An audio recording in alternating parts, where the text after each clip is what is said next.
and Girls Club. What are some of the pros and cons of being an astronaut? Good to have you here.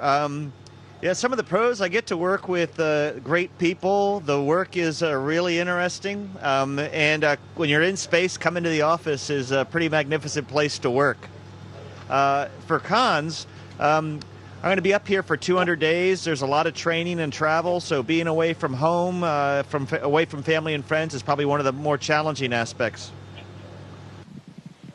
Hi, this is Tammy from Microsoft, and my question comes from the Stonebriar Center Microsoft store in Frisco, Texas.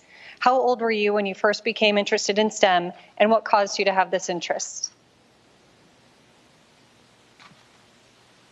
I probably became interested when I was in elementary school, watching the space program, watching an ocean explorer by the name of Jacques Cousteau, and so I always kind of had that interest as a kid. Funny enough, I didn't really start pursuing it seriously until about my second or third year at university, and that's when I decided I was going to take that career direction. So I think it's great to have broad interests and figure out what you want to do. You don't have to know right away, but it certainly is an exciting place to work. This is Naisha from the Moorfield Boys and Girls Club. What difficulties have you encountered when conducting experiments in space as compared to on Earth? Two things that I can think of, and it's a great question. One of which, on Earth, if you're doing some experiments and you sit something down, it's going to be there when you go back to grab it. Here, if you sit something down and you're not very deliberate, it will float away. The other really challenging thing that even the scientists who are sending experiments up here deal with on a regular basis is water. Water just behaves very, very strangely in space because of the kind of molecule it is. And it forms bubbles and sticks to itself. And it's just a very interesting thing to have to deal with on a regular basis. This is Courtney from the Harvard Boys and Girls Club. What obstacles have you encountered while being in space? Yeah, obstacles, I think you mean challenges in the work. And sometimes you've got a lot of people on the ground who are really counting on you or being asked to do an awful lot, and you don't have time to train to be perfect at everything. And so there's a lot of times you just got to give your best. You make a mistake, and you confess your mistake, ask for forgiveness, and then you got to put it behind you because there's another scientist with another experiment or another piece of hardware that you need to work on, and you got to give it your full attention. So overcoming mistakes is probably one of the biggest challenges for people up here. This is Michael from the Allen Parkway Boys and Girl Club, and I have a question for you. How does gravity affect what you do on the space station? So how it affects what we do up here, that's one of the unique things. Because we are in orbit or free fall around the Earth, we're in simulated zero gravity. We call it microgravity, but things will float. And that is, when we're doing science experiments, that's the variable we're able to offer to scientists is how do cells grow when the absence of gravity? How do crystals form in the absence of gravity? How do fluids and gases behave in the absence of gravity? So that's one of the really unique things that this lab is able to offer to scientists around the world. Then begin its re-entry through the Earth's atmosphere, where it will burn up over the Pacific Ocean.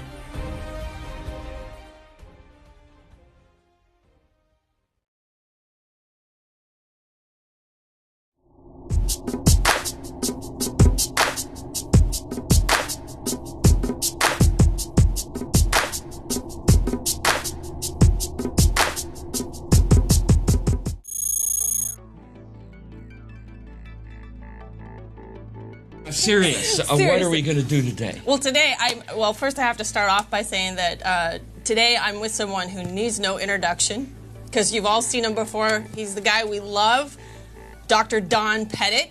Welcome to Station Life. It's good to be back. Hi, this is Amanda from Microsoft, and I have a question on behalf of the Baybrook Mall Microsoft store.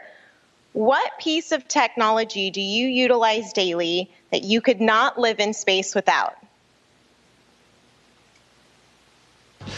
All of that revolves around just the day-to-day stuff that you need at home. I just replaced a filter on the portable water dispenser. Our water here is just about all reprocessed. So any water-based liquid, we try to reuse it and reprocess it. So without that capability, it would be very difficult for us to live here on the International Space Station. Also breathing, we produce a lot of carbon dioxide, and we have devices here that will remove carbon dioxide from the atmosphere, making it possible for us to breathe. So just the day-to-day things you take for granted, the hardware that we have built and designed to keep us alive, we rely on that every single day, and it's amazing, amazing hardware. Hi, this is Jeremiah from the Boys and Girls Club. What is it like aboard the space station?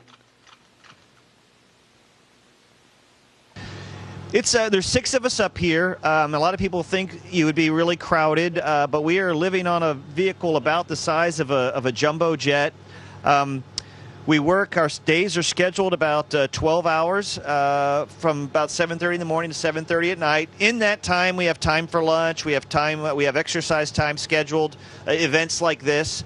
And our week is pretty much controlled by the ground. They put together a plan of what their priorities are, and our job is to execute it. On the weekends, we have time off. In the evenings, we have time off. And we do things like you do on Earth. We watch movies, we'll watch TV, we read, and most importantly, probably we spend a little bit of time looking out the window.